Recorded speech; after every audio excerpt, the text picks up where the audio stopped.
अहो, मी ताईला किती वेळा म्हणलं की तुम्हाला फोन करायला, तुमच्या दोघांचं भांडण मिटवायला, पण ती तर म्हणते मला त्यांना फोन करायची काही गरजच नाही.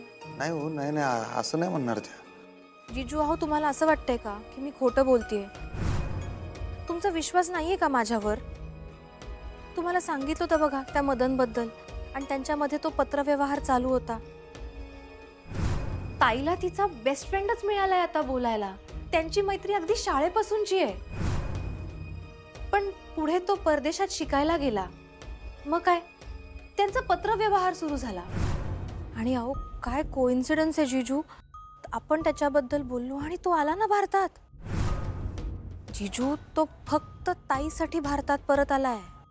अहो जाऊ दे, मदन फेदनचा विषय काय, तो विषय नाही. आता मला फक्त त्या मास्तरीमाईचं काय म्हणणं आहे ते तेवढंच सांगा मला. जीजू, अहो ताईचं काही म्हणणं असतं तर मला खूप बरं वाटलं असतो. हा म्हणजे? अहो, तुमच्याबद्दल तिचं काहीच म्हणणं नाहीये.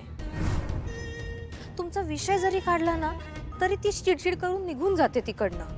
नाही हो, असं नसेल, तुमचा काहीतरी गैरसमज होत असेल. मास्तरीबाई तशा नाहीतच तर.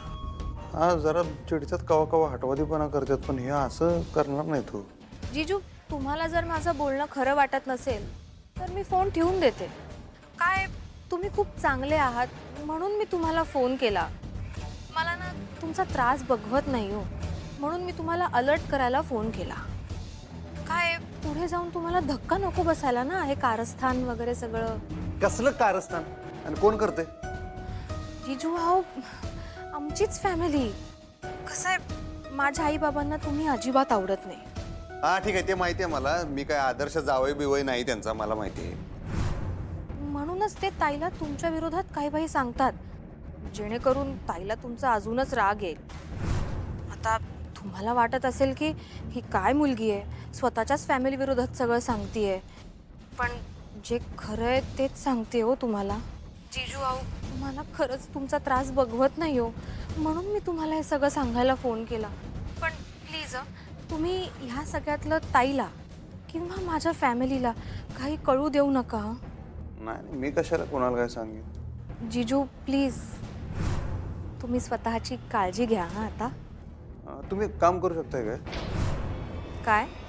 एकदा फक्त माझं आणि मास्तरीमाईचं बोलणं करून द्या की. काय झालंय, आमचं बोलणं होत नाही, त्यामुळं लय प्रॉब्लेम व्हायला लागले. एकदा फक्त बोलणं करून द्या. अहो जीजू, मी ताईला रोज म्हणते तुम्हाला फोन करायला, पण ती नेहमी नाहीच म्हणते.